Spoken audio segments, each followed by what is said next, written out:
Welcome to another episode of Dad Can We Talk. I'm your host, Anthony Ray, and this is episode 39. Next week will actually be the end of season 4, man. So, man, it's crazy. After next week, that'll be a whole entire year that we've been doing Dad Can We Talk, man. Highlighting all these great dads that I know. And I met so many other great dads along the way. And I've been loving it, man, just being able to start this conversation and continue this conversation, continue changing the narrative, especially surrounding black fatherhood, man. We out here doing something that we've been doing, but no one has ever taken the time to just highlight us, man. So I just want to thank the supporters, everyone, all the listeners out there, man. We definitely appreciate y'all, man. But today, I'm with my big homie, Bethune-Cookman alumni. Y'all should see him right now, man. I wish I had this camera on. My man got the Bethune Dad Can We Talk shirt on with the matching shorts. My boy Clean, man, looking good. But man, I can't wait to sit. I've been waiting for this opportunity to talk with this man. I definitely respect everything that he's doing, everything he's about, and I'm ready to hear his story, man, and let y'all hear, another dad that's out here doing this thing, man. So y'all welcome to the show, my man Vernard West, Big Popo. What up, bro? What's up with you, bro? And I'm ready to get to it, man. So let's go ahead and jump up in there, man. We on Dad Can We Talk, man. I always like to ask this question first. What was your relationship like with your dad? I had a decent relationship with my dad. He stayed around here in the area and everything like that, but I say it was an alright relationship. He showed me a different way of how I would want to approach my kids and everything like that. Cause I say he was there, he was around and everything like that, but he wasn't like how I am with my son, with the games and all that kind of stuff, and the doing with the sports and all that kind of stuff. He might pop up to the games and everything, but it's kind of, he wasn't as, I don't know, he wasn't head first in it like I am today. You know what I'm saying? So he showed me a better way to go. He showed me the way not to do it. Yeah. That's say? Real. Yeah. Yeah. So he was a good example of what you ain't want to do with your own. Yes, sir. And so with you having that relationship with your dad like that, how would you say that translates over into the way that you raise your own child? I mean, you kind of talked about that briefly, but like explain that, like how that has affected the way that you going about how you raise your own son. Well, he just let me know that, you know what I'm saying, I wanted to let my son know that I'm there with him every step of the way. So that's why first day of school, anything that Junior's into, my son I just had night, anything those guys get into, man, I'm going to be right there. I got to be showing them. That's kind of how my mom was for me, and I didn't see my dad there, and I seen some of the different guys when I was growing up, their dads there with them and everything like that. So it kind of was like, and I felt like, dang, well, my dad, but I don't know his circumstance, you know what I'm saying? I felt like maybe he could have been there a little bit for me more, and I don't know. But it just showed me, you know what I'm saying, I need to be there for my son. Because how I was looking for my dad or whatever like that, I'm sure my son going to be looking for me, but I'm going to be right there. Straight up. Right there with him every step of the way. Straight up. Respect for that. Respect. Have you ever talked with your dad about, just his situation, or ever found out, what his deal was? Yeah, when I got older and everything like that, kind of sat down with him after I had my son and kind of talked to him about it and everything like that. It's just, I guess stuff he was doing, all the jobs he was working or whatever like that wasn't giving him free time to come. Yeah. Do like I do, you know. Yeah. Yeah. And I think it's a story like almost with everybody. It's always either, you know, that story or drugs or, you know, it's just a couple of things that most of our dads kind of dealt with. Mm-hmm. Like I always say, I think our dads grew up in the 80s. Yeah. You know, so they grew up in that crack era, man. Yeah. So a lot of them were affected by that, the unemployment around that time. You know, it's so many factors. It was real.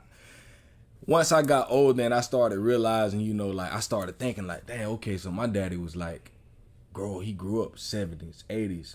And as I started researching the history about the 70s and the 80s in the black, and I'm like, okay, I think I get it a little more. You know, I had a woman tell me, you know, you don't need to be making no excuses for your daddy. And I'm like, I wouldn't say I'm making excuses. Yeah. But I think I'm being more understanding now as I get older, just looking back. And it's like, it's documented stuff in the 70s and 80s. You can go back and you can really look at how devastating the 70s and the 80s were on the black family, period. Right. You know, and I'm like, I think I get it, you know, and I can see why a lot of our daddies weren't there like that because of, and it, like I say, it ain't no excuse, but it's like, okay, I can understand why you was like that. And I think it's just important for us to have that understanding and also talk with them and get their side of the story. Exactly. I mean, that's what I had to do. You know, not just have that grudge or anything like that. Because I would say, man, coming up in high school or whatever like that, I'm probably playing Little League ball like I got my son playing Little League, man. I was, you know what I'm saying, kind of mad at him all those times because, shoot, hey, seeing those guys, dads being out there cheering for him and all that like that. And then just looking, hey, I just got my mom out there, my grandma, you know what I'm saying? So, you know, so I had to, man, going to college and everything like that, man, I had to kind of start talking to him about that because it was kind of weighing on me or whatever like that. Like, dang, what I did for my dad not to be out here with me or whatever like that, not be proud of me doing my thing, you know what I'm saying?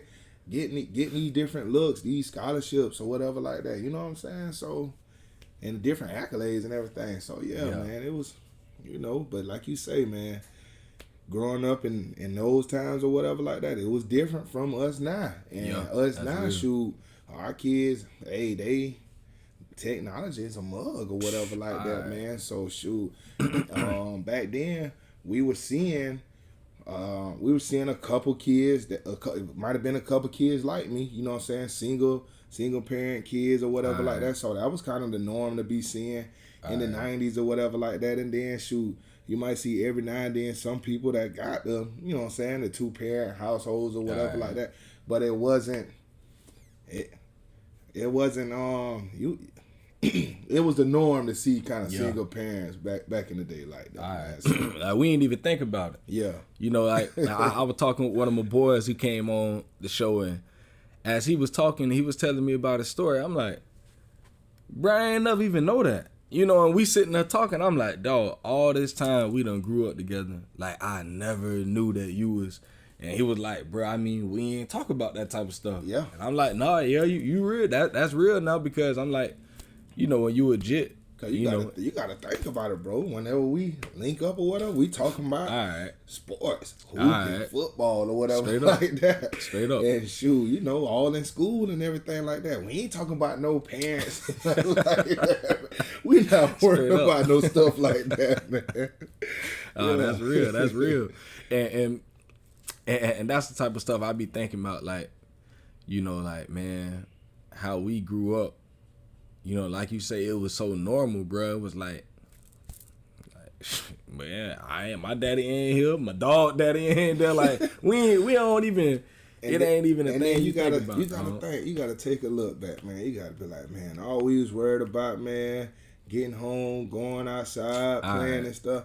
The kids, nah, man, they ain't doing none of that stuff, man. All the kids got the phones and stuff. They on the TikToks and everything like that, man. So right now, it's like you better get in and be talking to your kid and be doing stuff with your kid and everything like that, because now all the different technology, man, your kid will see something that they shouldn't see or something like that, man. And if you're not talking to your kid and you're not being there and being in your kid life, man, you'll miss something. All right.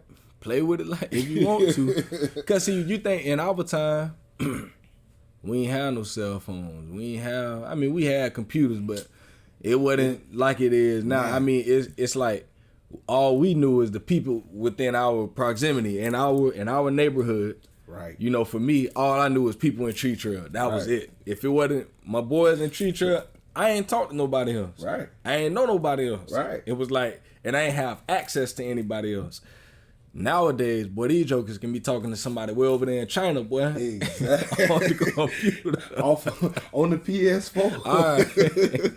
So, yeah, I mean, and I wanted to get your take. That was going to be one of my questions. Okay. I want to go into that right now. What's your whole take on social media, you know, when it comes to your kids? Like, how do you deal with that in your house?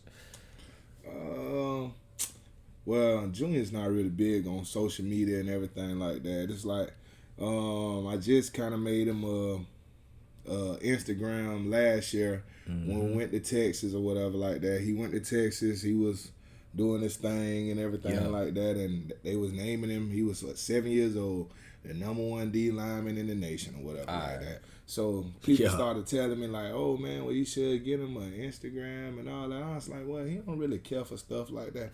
They was like, "Well, that's how he can communicate with the different kids that he played with and everything, and these different All-Star games and everything like that and everything." So yeah, we kind of made him a little Instagram and everything like that, but.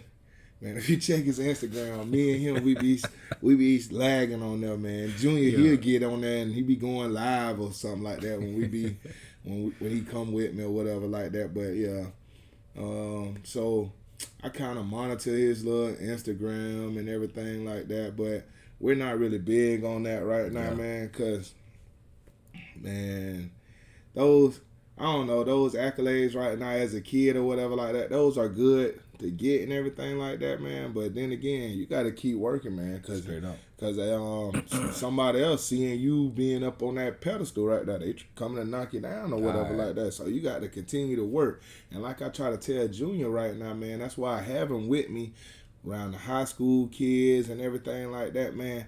It's a constant grind, man. Straight up. It's like, man, you could be this caliber player this one season or whatever like that. Somebody have one off season or whatever like that and be right there with you or whatever like that. Just because they work and the grind never stop and everything like that. And you can never get complacent, man. That's why I try to tell my high school guys as well, man.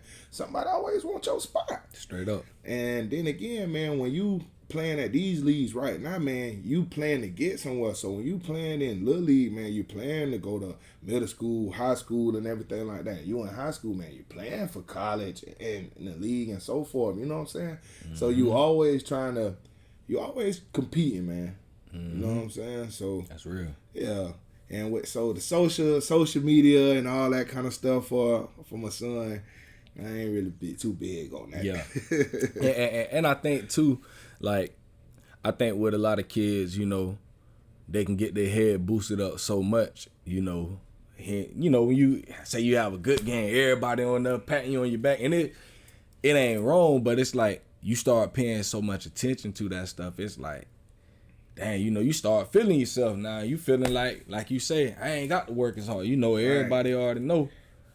And you start slacking, man. That's why I always try to tell my son, man, stay humble. That's why I be recording them games, man. Hey, you gonna have some people that's gonna tell you, oh man, you did this good, you did that.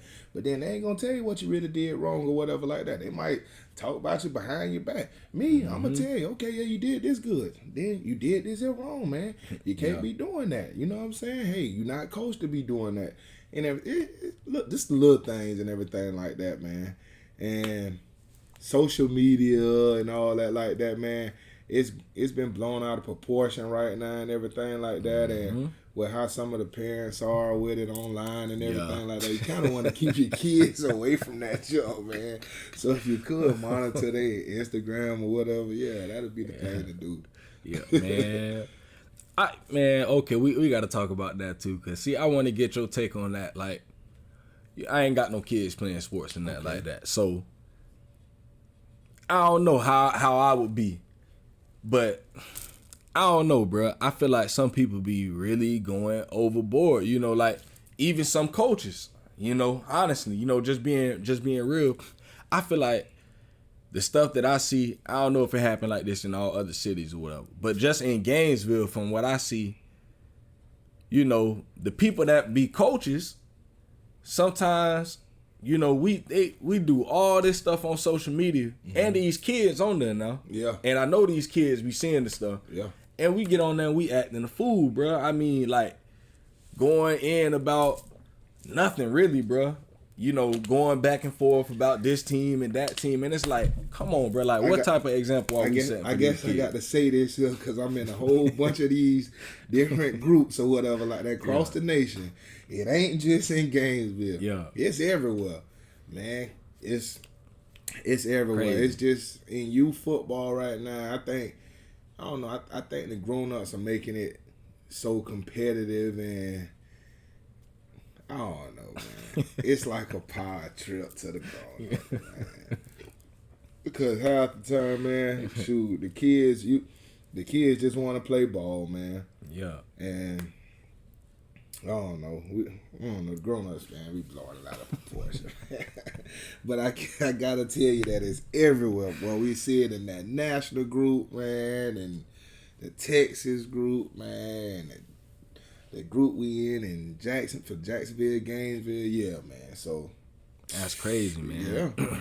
Because, like, I think I went to this one thing one time. We had this little meeting or whatever, and it was like about us grown-ups being better role models for the kids or whatever. And I just thought it was real important, you know, that a lot of the coaches did come. There was a few of the coaches from, I forgot which team it was, but they came out, man, and, you know, I ended up saying a couple of things at the event, and my whole thing was, you know, man, I really feel like, okay, yeah, the kids be wilding. Yeah, they be wilding. I mean, they jits. Yeah. But we can't tell them anything different if we wilding too.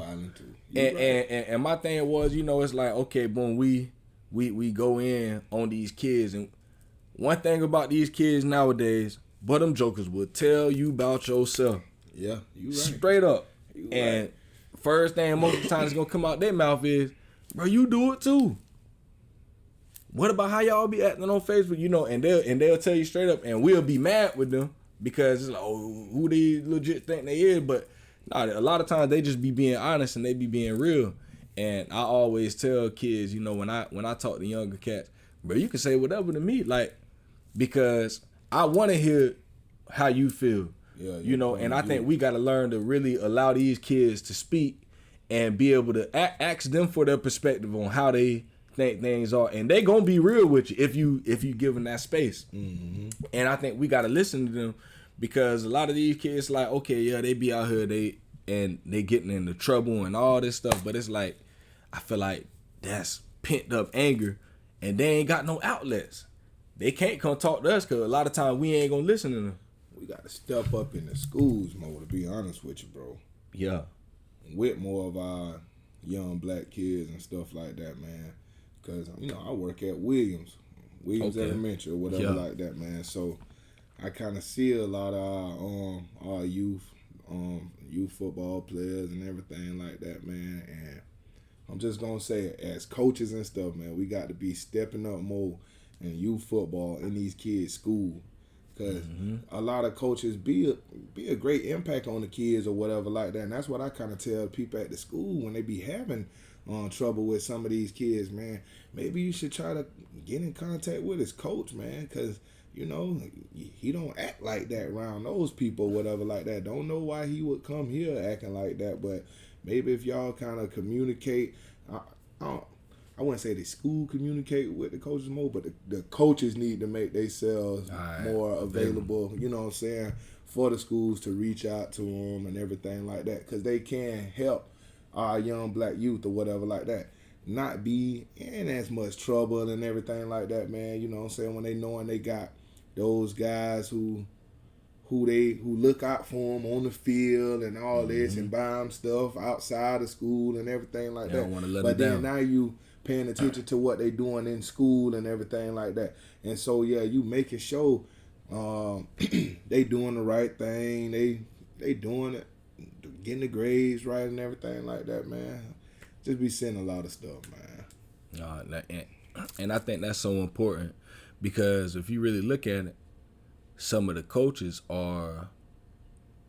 might be the only positive male influence that kid might have. They have. Okay. Like, real talk. I mean, there you go. They might not have somebody at home. Like, all right. Really talking about. You right. That's real.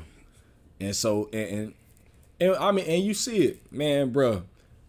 Them kids, like you say, they don't act like that when they around the coaches because they got a certain respect for them coaches. Exactly. And they don't, it's like, it's almost like you a daddy, bro. I mean, yeah. Bro, you are a father figure to these kids. And that's the way they look. I mean, me, growing up, I ain't play sports like that. But when I did find older guys that I looked up to, and I knew that they took to me, like, I ain't want to let them boys down. It's like, shoot, if I ain't care who it was, you know, if you was a dude that I looked up to, and shoot, if you was to get on me, I'm like, well, shoot, I ain't trying to let brother down, you know, because not that it's like you don't want to let your pops down, you know, like if you had your pops there, you know, I mean, one of the worst things you want to hear from your pops is, son, you let me down, you disappointed me, I mean, that's just something, and it's like youth football coaches, youth basketball coach, whatever it is that you coach and you're dealing with you, but especially in the basketball and football, because we already know the statistics of that. Exactly. Most of that's usually us. Exactly. Straight up. Like, that's us. And a lot of us come from those homes where we might not have the stability or we might not have those male role models in the family. And even when you do, even when that kid does have his dad, that you a coach, man, that, for one, if you telling that kid, you know, I heard, well, I had a principal or a teacher from your school call me. Boy, you get to practice, we gonna be on you. Or you might not be able to play in this game. Man, y'all got so much power, bro. That's gonna be an attention grabber right there. Y'all got so much power, bro. And I like that you said that, you know. So for any coach out there that might be listening to this, man, y'all just step it up. You know, it ain't about, you know, somebody trying to put y'all on the spot, but we recognize I ain't in the whole thing. Like I said, I ain't got no kids playing. I ain't no coach or nothing. But from the outside looking in, I done talked with a lot of kids that do play sports. They respect y'all, man. They have so much respect for their coaches and people that are a part of these organizations. Man, y'all have so much influence with these kids. Y'all have to be more involved with them all the way around. You know, the sports is just one thing. Right. Because if we ain't helping them outside the sports, they ain't going to do nothing. Cause you got to call a spade, man. Because we can't be selling them short right now, man, and let them just play ball. That's why I try to tell Junior, man. It's like, man, I got to be hard on you on school, man. Because then again, hey, I know this Little League football right now, and you're just getting to play. Your people pay and you play. When you get in high school, it ain't pay to play. All right. It's you got to have them grades and everything like that, man. So, hey, why don't you start focusing on that? Straight up. You know what I'm saying? So, straight up. I don't know. yeah, in that aspect right there, man, we got to kind of step it up a little bit more, man. That's real. That's real, man. So I want to go back to your experience. Now I had to get on that football. Yeah, I had to get on that. Good. But what was your first reaction when you found out you were about to be a father? How did that feel? A wonderful feeling, man. A wonderful feeling. Especially finding out it's about to be a boy. Yeah. I can name him Junior, man. And do all these wonderful things I'm doing right now with him, man. That's everything I envisioned when I found out I was having a kid. All right. So like I was telling you, everything that I felt like my father missed out on or whatever like that, I was going to make sure I capitalize that with my son and go over and beyond for him. Oh, yeah. Yeah. Mm-hmm. That's real. That's real. What's one of the most... How old is your son? He's 9. He just turned 9. So in your 9 years of fatherhood, what's been, I just say, one of your proudest moments? You know, one of the moments that really made you just proud to be a daddy. Probably Junior graduating from what it was, pre-K. Mm-hmm. Yeah. Yeah, him graduating from pre-K, man, it's gonna be proud moments every step of the way. When he graduated from middle school, elementary school, middle school, and high school, man. All that. And then I just had a 6-month-old baby boy or whatever like that. Okay. So got another one coming up. So yeah, gonna have a lot of proud moments coming up. Yeah. Mm-hmm. That's real. That's real, man. So I want to go here. What's one thing that you could work on in your parenting? One thing that you know, if you had to focus on one thing for the next year in your parenting, what would be that one thing? The one thing I already said I'm going to try to start doing more with Junior is like doing other stuff other than football and training and everything like that. Just kind of like exploring stuff with him, man. Take my boy fishing and everything like that. Just do some other stuff or whatever. Yeah. And so in it's great. 2021, man, we gonna adventure a lot, I guess. Yeah. And bro, they love that type of stuff, man. My oldest daughter told me we were at my dog house. He live out in Hot Springs. And he got this big old land or whatever. So he had some woods back there. So I took them walking through the woods. And so my daughter reminded me, she said, "Daddy, we ain't did this in a long time. We ain't been walking through, going to I think she said explore." And I was like, 'cause I used to do it with her all the time. Some years ago, that was like, we used to live over by Santa Fe, so we used to like to go walk through the woods and stuff. So let me tell you why I'm saying all that. So boom, we went to take some pictures, probably when it was in December. Yeah, December. We went to take some pictures. And my dog Cameo, he had us out there in Praise Prayer. Okay. But Praise Prayer, you had to go past like TV or whatever. Man, I had never been up in it back there or whatever like that, man. It's like a little trail and all that kind of stuff like that. So, man, we went walking all up in there, man. Man, Junior just found that as a blast, man. We walking back there, seeing all those alligators and stuff like that. And shoot, being real with you, I was intrigued myself.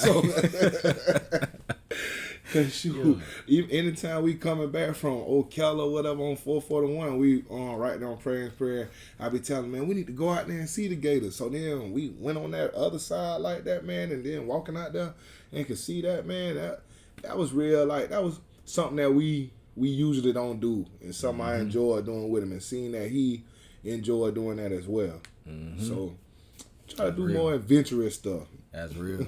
Yeah, but one thing about it, they love that type of stuff, though, man. And that's one thing I was just telling my wife a couple weeks ago. We were talking, man. And I was like, I want to get back. Like in the last, I've been so busy because of work and school and all this stuff. I've been on the grind, building podcasts, all this stuff. Yeah.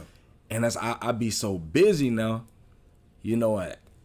They be wanting, oh, daddy, I want to go outside. And I'm like, but daddy, time, boy, I just got home, boy. For real. You know what? I say, you know what? I got to make a even greater. Like, I do it with them still, but I don't do it enough. And I know I don't do it enough because they'll tell me. Like, my kids be just, well, daddy, you never want to go outside no more. You just want to come home and you want to lay down.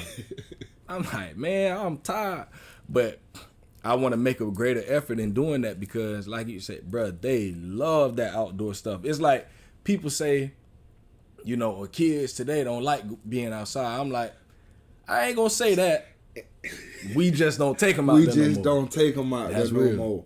Right. And that's what I'm starting to realize now, man. Like, hey, we say that, hey, they just like the gadgets all in their face and stuff, all the electronics and stuff. But hey, if you try to take them outside and stuff, they willing to go. Man, all right. Boy, mine ain't got no open now. They love them tablets now. And I be on there. I was just on their behind before I left the house just now about not playing on them tablets today. But I'm like, all right, it's cool when I say that to them, but it's like, okay, what else am I going to get them to do? You know, and if I ever tell them we ain't doing that, we finna go and do something outside. What? They be like, where we going? Oh, okay, man. I was supposed to take them to the little trail back there off of 53rd. What is that? Devil's Mill Hopper. Man, my daughter been asking me for the last 3 weeks, Daddy, can we please go walk on the trail? And I still ain't taking them. The other week I was gonna take them, but it was too cold. But it's like, bro, if you take these kids outside and you get them, I think as parents in our time now, even that we talk about them being on them electronics too much, we be on it too. Yeah. We be on the video games, we be on the phones, we be on the computers, we be on. So it's like we gotta hold ourselves accountable in the same way, because it's like if the kids see us doing it, they like, well, shoot, you doing it, I want to do it too. You know, so I think as parents, that's something that we all could work on more, man. Straight up. But I wanted to ask you this, man. How do you deal with the stress of fatherhood, man? Like, how do you? I don't know about you, but for me, it's real stressful at times. You know, especially I got 3 kids, so and then mine a little older now, so all of them moving now. Like, and it can get so stressful, and at times it's like I always like to find out how other people deal with the stress of just parenthood, period, man. Just well, with my oldest son, it's like, man, it's stressful because he's in Jacksonville and I'm in Gainesville or whatever like that. So that's like me trying to raise him on on FaceTime and everything like that. And it's like, you know, I got joint custody or whatever like that with his mom. So he's really with me on the weekends and stuff like that. So that's kind of where I get my time in with him. But, you know, try to do homework with him on FaceTime and all that. All that stuff is kind of like a challenge and everything like that. But getting it done, man. Yeah. and that kind of be the stressful part sometimes because, you know what I'm saying, he's really in 2 different households or whatever like that. So, you know, what's demanded over here might not be over there. All right. You know, so he got to get used to both. So that'd be a challenge or whatever like that. And then, you know, sometimes he might get away with some stuff over there that he might not over here or whatever like that. So that'd be kind of stressful with him being in 2 different settings or whatever like that. So that's why I get my stress. Yeah. With trying to raise them. Yeah. How was that process? Was it a hard fight getting that custody? Because a lot of guys, I think a lot of guys be afraid of, you know, like saying, you know, I can't get this, or I ain't gonna be at the courts ain't gonna let me get this. But like, how was your what type of struggle did you have when it came to getting that joint custody? Oh boy. We gonna skip. Okay, we gonna skip that. We ain't going there today. No sir. We ain't gonna go there, y'all. Man, when did you decide that you wanted to go into coaching?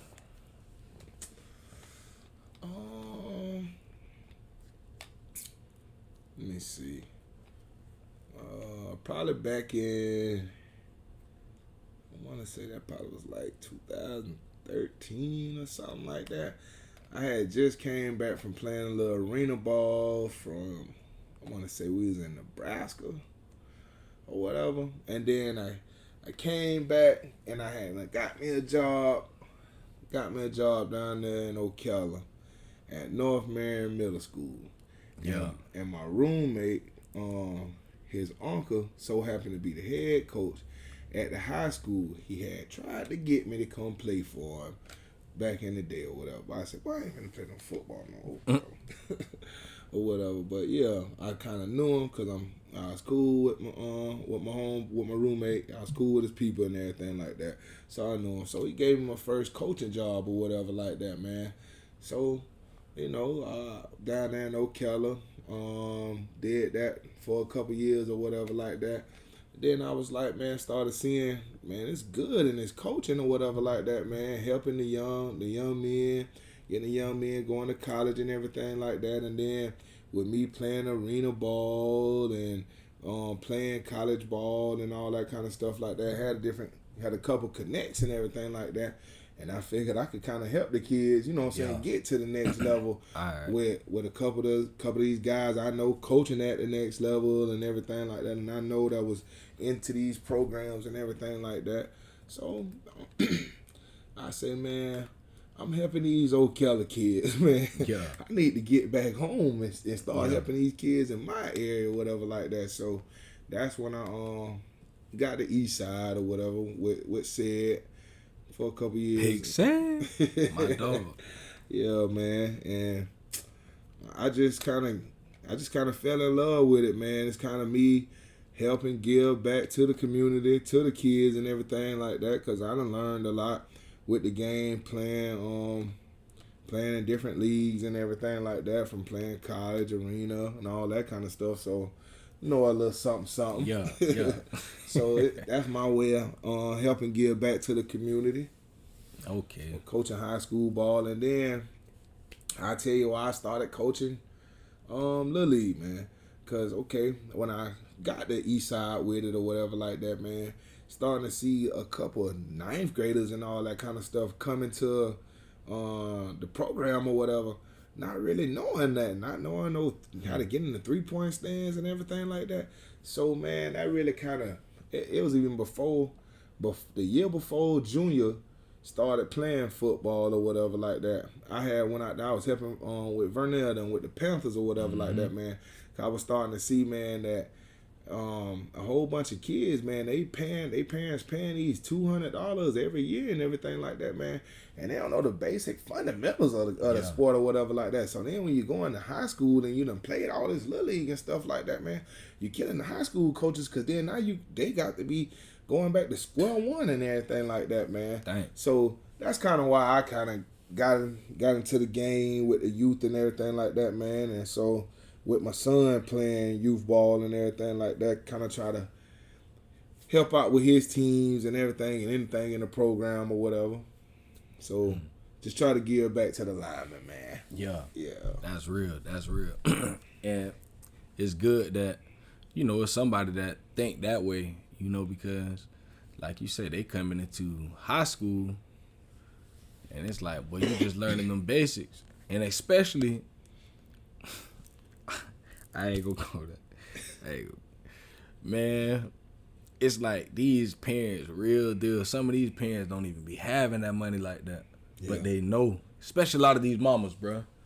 A lot of these mamas, like, they looking to these programs to keep their kids. Like, some of these mamas know, bro, like, I got to have my son in this stuff. Yeah. They trying to keep their baby out the streets. You right. Straight up. So they paying this money. And yeah, man. I'm gonna leave it at that, bro. We ain't gonna go too hard in that though. But how did how did you come into the whole Hawthorne coaching situation? Okay. Me and Cornelius, we kind of clicked back in the day when I was coaching down at North Marion. Cornelius was kind of like a big supporter down there and everything. So he used to be coming. This is before he started coaching at Hawthorne and everything like that. So just put it like this. The opportunity presented itself for me and bro to get back together, and that's where it's at right now. Yeah. Okay. Yes. Because I actually was trying to get the job at Eastside when it had opened, when Said got the job. But then I guess they were saying something about the coaching experience, and I think I had only had under my belt like just the offensive line coach at North Marion or whatever like that. No coordinator position or nothing like that. So that's why that's how I got on at Eastside with Said. Said had they gave Said the head coach job. He put me on and everything like that. And you see all us at East. Yeah. I mean, all us kind of left Eastside and we at Hawthorne, and that's what I'm gonna leave there. But what's so crazy because when I came to y'all Chieftain game this year, and like I had them, I forgot all about Coach Said being out there. So I'm looking on the line, I'm like, dang, that's Said. I'm like, oh, I forgot Said came out. So then I look, I said, dang, Popo. I say, dang, Cam. I said, oh, them boys done hit a lick, boy. Y'all seen us with the state. Don't worry. Don't worry about it. We'll be right back there next year. We got to win that thing. I said, dang, them boys done hit a lick. Boy, I said, oh, they got the real deal all-star cast out here, boy. I looked at that at that coaching sideline. I said, oh, yeah, them boys. Hey, but I gotta say this, man. I love it out there with those guys or whatever like that, man. The whole vibe at Hawthorne, man, it's a different vibe and everything like that, man. And those guys go over and beyond for the athletes out there and everything like that, man. And everything that you seen this year with us or whatever like that, man. Hey, that was just the hard work and dedication really put in from the coaching staff and the kids over the summer. We didn't know if we'd be playing no football due to the COVID and everything like that. And so we still was out there getting it in and everything like that, man. So yeah, that was just a lot of hard work and dedication went into this year. And so we're gonna see a lot going up off of this first year, all us being together, whatever like that. But man, I just gotta let you know, boy, that's like one of the best staffs I kind of have been with, man. I've been around a lot of good guys, you know what I'm saying, with this coaching and stuff, man. And I can really say like that whole staff right there, how we just kind of click and everything like that, how everybody just get in that meeting room, man, and just put their head together and everything like that, man. It's A1 out there, man. Yeah. Straight up. Man, like I'm on the outside looking in. On the outside, it looked like I say, I just came to that one game, and I'm paying attention to that. I'm paying attention to the sideline. Yeah.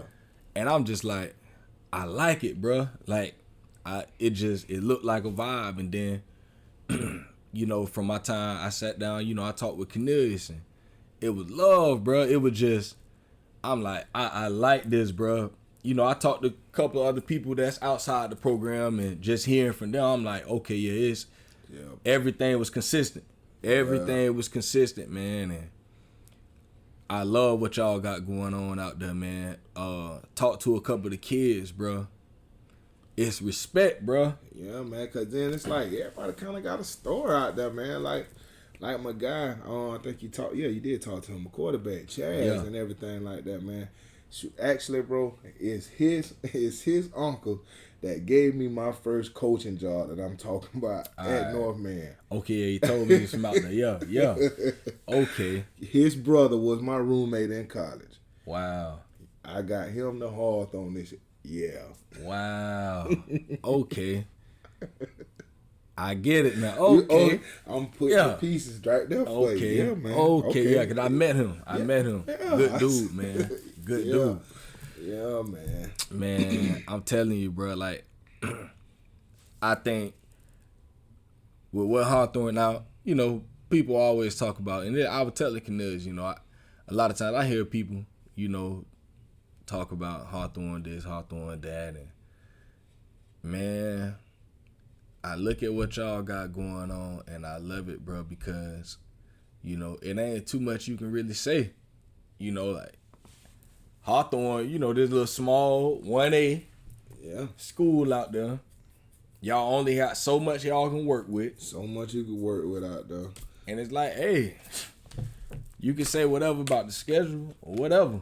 Yeah, but man, them boys doing it. How Canadians been doing it, man. Look, man, we only played, 2 1A schools all year. Yeah. I was usually Powerhouse, Union County. Yeah. Played them and played Newberry, who been a Powerhouse for the past couple years in 1A. Only 2 1A teams. All right. Played 3A, 4A, 5A. And bro been saying that. That's kind of how he reeled me in out there. Canadians was like, man, bro, if I could be playing all those big schools, man, Jizz, Eastside and stuff like that, I play them every year. Yeah. Just to get the kids, you know what I'm saying, more, how you put it, kind of like I don't know, like you don't just want to just be playing those little small schools like that or whatever like that. Straight up. You want to give the kids more of a look to be playing like some of those other guys who getting those different looks and stuff like that. You want to give those guys a chance to guard those guys or go against those guys and all that kind of stuff. I forgot who I was talking with, but boy, they say, I'm going to put this out there. Them boys say, boy, GHS scared the players. And I was like, that's how you feel? He said, listen, boy, them boys scared, huh? Put it like this, bro. Watch the off season. Yeah. Hey, boy, I done heard a couple of rumblings now. Watch the off season, man. It's finna get real. Shout out to my dog. He will. Love you, my boy. That's why I say shout out to the off season. We off that subject. we gonna switch up. Yeah, man. Man, what made you choose to attend the HBCU? Man, I supposed to been at Louisville, man, on a little deal with my doggone cousin, man, or whatever like that, man. But I don't know, it's something about my little ACT score or something like that, man. I don't know. Bethune kind of stayed on me or whatever like that, man. Kind of had a couple of D1, South Florida, UCF and all that like that. But my cousin was talking about going to Louisville. He was out of Jacksonville or whatever like that, man. And me and him, I don't know, supposed to be some little deal or whatever like that, man. And I couldn't get my test score right or whatever like that, bro. Bethune kind of stayed on me. So me and Jeremy Jenkins, I took us a little visit to Bethune. Man, I'm just saying that visit was A1, bro. Yeah. And they just so happened to get a whole bunch of us down there at the same weekend or whatever like that. A lot of us that had them played against each other or whatever like that. So, like I'm telling my roommate from North Marion or whatever like that, he come down that weekend, me and Jeremy down there. Then we had already had them good battles with them Union County boys or whatever like that. So then they bring Willie Oliver, Brendan Odom, Chris Perry, and all them boys down there. We all down on the same weekend or whatever like that, man. So yeah. So yeah, man. I picked Bethune. Bethune stayed on me, man. And then Coach Wyatt was a good dude. Coach Wyatt had also coached my mom's in basketball because he was the head girls basketball coach at Bethune a little while back and everything like that. So okay. When I found out about that and everything, his head football coach, he was a cool dude and everything like that, man. So I said, okay, I'm gonna give this a try. But man, I like the HBCU setting, man. To be honest with you. Yeah. Mm-hmm. Yeah, man. The more and more I do a little studying, I be all over the place, man. I just like to learn history, man. That's like, I think I had to make a confession to myself this week. I'm like, wow, I'm like a history freak, boy. I love this stuff here, boy. And it's like, the more and more like I done some studying on just looking at HBCUs and stuff and like the history of them, and I'm like, I like this. It's man. That's like I gotta let you know, man. It's like a whole family vibe, man. Going to like a HBCU or whatever like that, man. It's like, oh, how should I put that, man? I don't know. It's just, I don't know. You just kind of feel like the family vibe, man, at Bethune and family, man. Any one of them HBCUs, you gonna hear from them, man, because that's how the people kind of embrace you and everything like that, man. Then you learn the different history or whatever like that by the university and everything like that. So then it make you be appreciative more or whatever like that, because then you kind of see what a university was or the college was when it first started out there to where it's at now and everything like that, especially like Bethune. You know what I'm saying? So, I don't know, it make you appreciate stuff more going to a HBCU, man. Yeah, that's real. That's real, man. And then the connections that you get, man, with going to that, man, some of the people that you meet and stuff like that, man, you gonna run into them people, man, for the rest of your life. Yeah. Man, I'm trying to tell you, man, it ain't nowhere. Anywhere I be going with this little youth football stuff with Poe, man, I'm always running to somebody that I done played against or something like that in college or wherever. So yeah. And if any kids out here listening, man, y'all take heed. Man, them connections are everything. Listen. Yeah. As you get older, you become an adult, and you got your own little family, your own life, all that. Man, the connections that you have are some of the most important things that I can't stress that enough, man. That's why I'm always on my kids, even at these little young ages they at. Be a friendly person. Be a person that know how to meet people and develop relationships. Developing relationships or something like, I wish I would have been bigger on this stuff when I was younger, because I believe, you know, as I'm gonna be 32 like next week. Man, if I would have knew how to build relationships when I was 18, 17, 16 years old, yeah, man, I'd be in a whole different place to where I am right now. Right. You know, because, man, the relationships and just knowing people, man, you know, even like when you talk about how you knowing people with coaching, yeah, being able to have them connections for the kids that you coaching and stuff, man, it's so important to develop relationships, man. And when you make yourself, you know, an influential person or a likable person, man, people willing to do things for you and to help other people that you know. Yeah. Straight. And it's like, what better feeling? Like, for me, man, I love when I got some type of information, and, you know, I've done mentoring and stuff for years. And then, you know, so now, from years ago, kids that I knew when they were 16, 15 and stuff, now they 20. Yeah. Some of them jits be hitting me up now. Man, bro, you know, I'm looking for a job. You know, and sometimes I have connections. Hey, bro, you can help them out. I'm going to send you this person's number. Tell them I sent you, bro. Yeah. Boom. I know 2 of them right now. Boy, doing good. They hit me up just a couple weeks ago, bro. And it's like, jokers was down on they luck. Yeah. And now it's like, man, bro, boy, I appreciate you, bro. You know, boom, boom. No, boy. Hey. If you don't know nobody, for one, you can't help yourself. Yeah. And you can't help nobody else. Like, you don't know nobody. You ain't got no type of connections. Man, where you think you going in this life? You know, everybody like to say, oh, I'm a self-made. Ain't nobody no self-made, bro. Right, bro. Somebody helped you along the way. For real. At some point. And communication is the key, man. You gotta communicate, man. You got to, hey, that's the only way you gonna get ahead in life, man. Straight up, man. So, for all my kids out there listening, if any of y'all listen to this, take heed to that one thing, man. Build relationships right now while you're this age, so that when you get older, you never know, boy. You might be down down on your luck one day, you might need somebody. So continue to build the relationships. But which TV dad is your favorite, and which one would you say that that is most like you?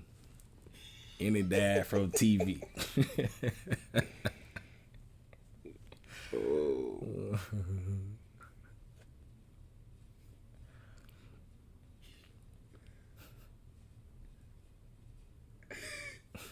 Hold on. I know I ain't finna say I'm Carl Winslow. Hold on. Hold up, man. Let me think of my shows right quick, boy. Winslow.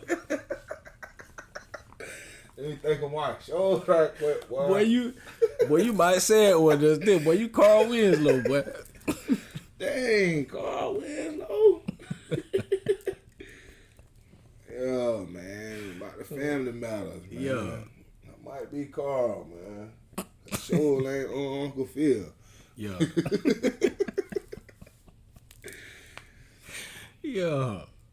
Carl, my dog though. I mess with Carl. Carl, dog. big family man. Yeah. Carl, the big dog of the house, man. You know.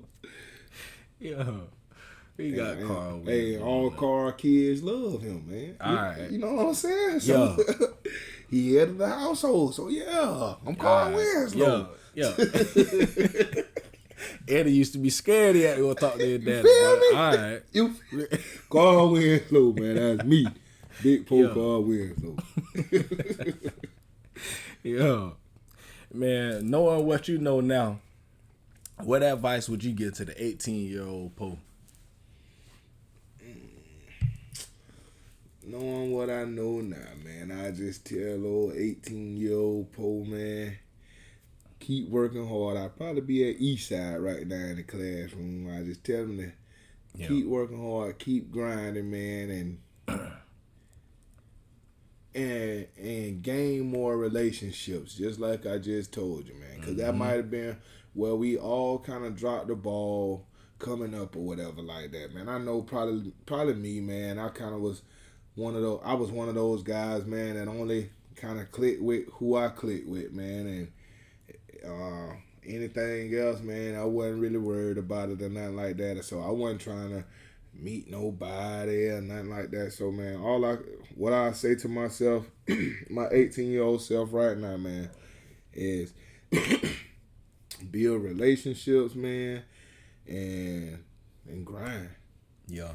And, man, boy, I just wish back in the day, boy, we had some of the opportunities that the kids got now, man. I said I can't stress it more, man. Like guys like Tim Shanker and Ferd, man, what they do for the community, man, and training our youth, man, and our high school athletes and everything like that. Boy, we ain't had nobody giving it to us like that, boy, coming up. Shoot. We getting together with each other, trying to train and everything like that and work out, boy. Now you got somebody who actually done went to school for this, who can tell you what you working at and everything, the muscles that you working and everything like that. Like Shank can, man. It's like, man, that man actually giving our youth, he's giving our community, man, a boost, man, and people need to take advantage of that, man. That's real. That's why I take advantage of it with my son, man, because, hey, it's one thing for my son listening to me or whatever like that, man, but then again, man, you got to be coachable. That's why I let him go to Texas and all this other stuff and play and getting coached by different people, man, because, hey, okay, I might coach it this one way, somebody else gonna coach it another way or whatever like that. You got to be coachable, man. Somebody got to see that, hey, well, this guy here, I could switch up doing what he not used to or whatever like that. He'll do it. He coachable. He want a challenge or something like that, man. You know, so it's just, man. It's just, I don't know, man. It's a lot of stuff is going on good around here in the community, man, that we really need to kind of build up more, man. And that's like those guys with that training and everything. I hope you can get a chance to go talk to Shank or whatever like that, man, so you can really, get his side of what he's really doing out here for the community, man, because it's big, man. That's real. With his little homegrown worldwide, man. Yeah. Tim Shank and Mikael Johnson, man. Yeah. Okay. Hey, Shank, boy, I'm coming for you, my boy. And I got a spot open for next month. Got to get you, boy. I got to get him on the show, man, so y'all could really hear about it, man, because it's something good that he's doing, man, and he's been building for the past 3 to 4 years, man. He had started out with the Numa Speed with the guy around the corner over there, man, and then he got his own stuff or whatever like that, man. Built, man. You just gonna have to talk to him, man. That's a show for my boy to have. Okay. Hey, shout out to Tim Shank, boy. I'm coming to see you, my boy. For real, for real. But man, yeah, that's everything you said, man. That's perfect, man. Because like you say, I ain't see the. It ain't that we ain't see it. We ain't have it like that, bro. We ain't have During nobody our time, doing that that. stuff wasn't. No, sir. We ain't have nobody doing us like that, man. That's real. That's super real. And then, man, it's like, well, I kind of fell in love with it, man. For my son, it's because like we started doing this with Shane about 3 years ago, man.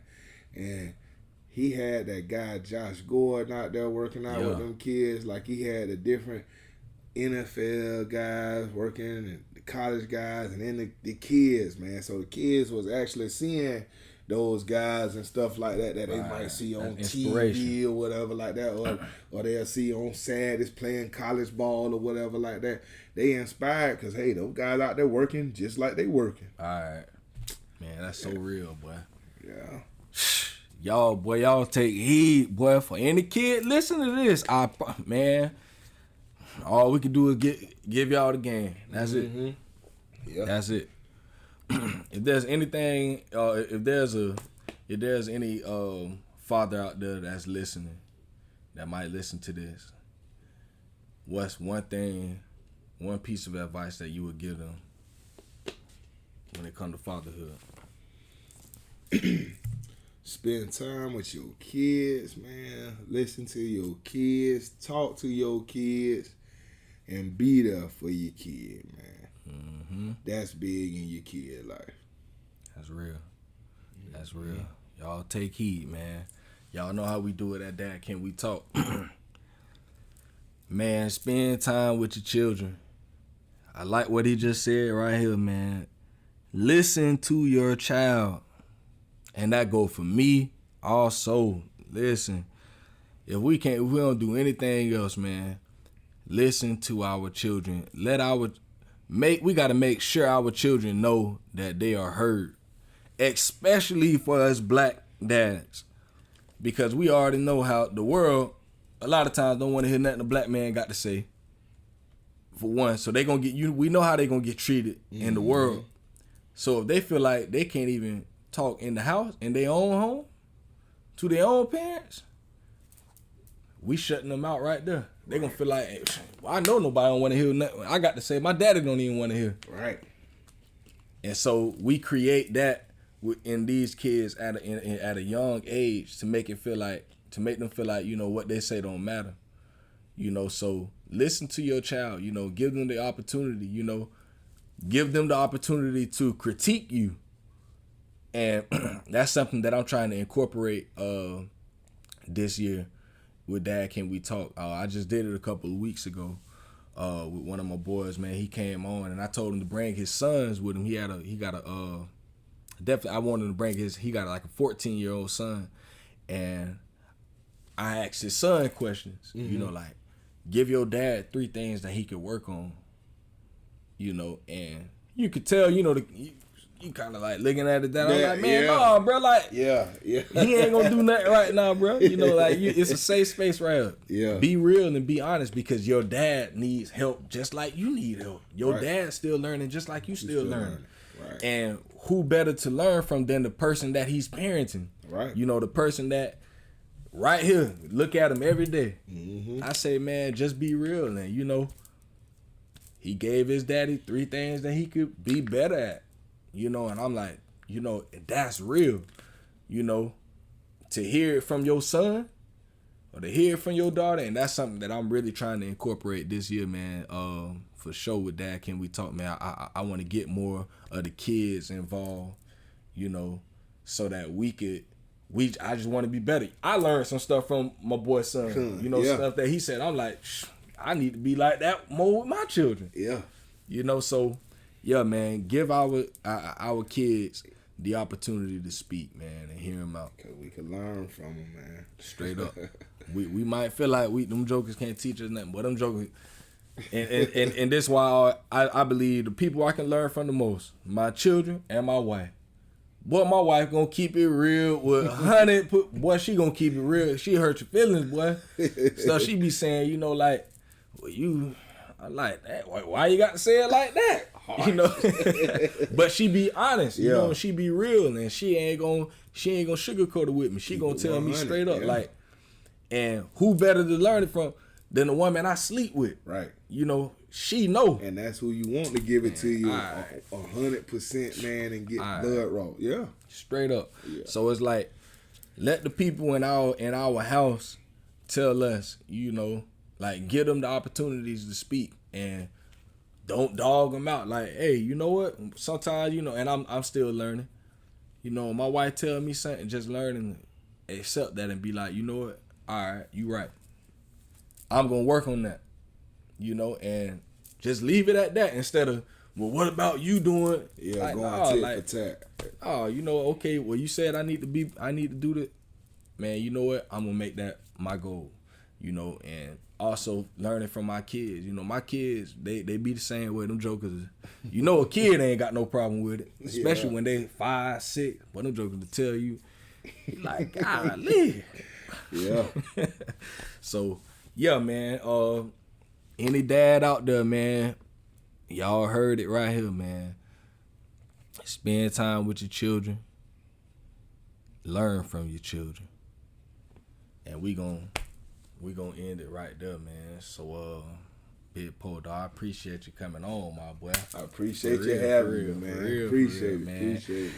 This right here be my therapy, man. I be needing this little time right here, man, you know, to talk with another man, you know, and like this right here, I always learn something every time I sit down and talk with another father, man. So definitely appreciate you, man. Appreciate you spending this time with me, my boy. And we gonna leave that like that. Couple things we gonna leave on the table. Yeah, boy. Hey, well, man, I appreciate all my listeners out there, man. Y'all continue to support. Y'all be showing love, man, and you know, y'all be looking forward.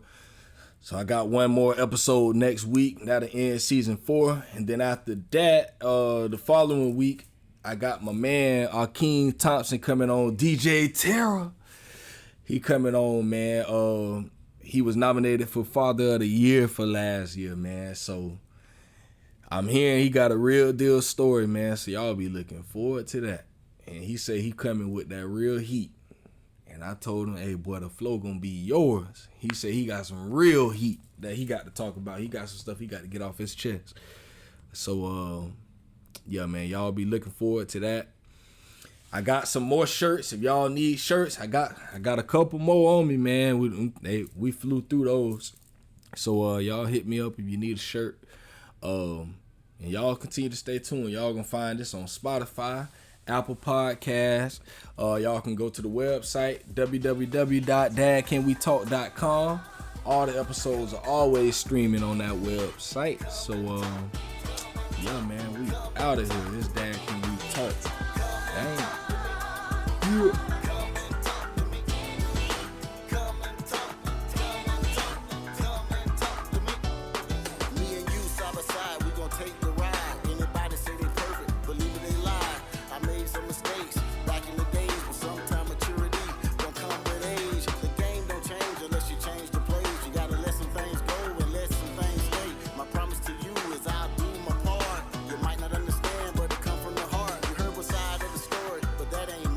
Now I say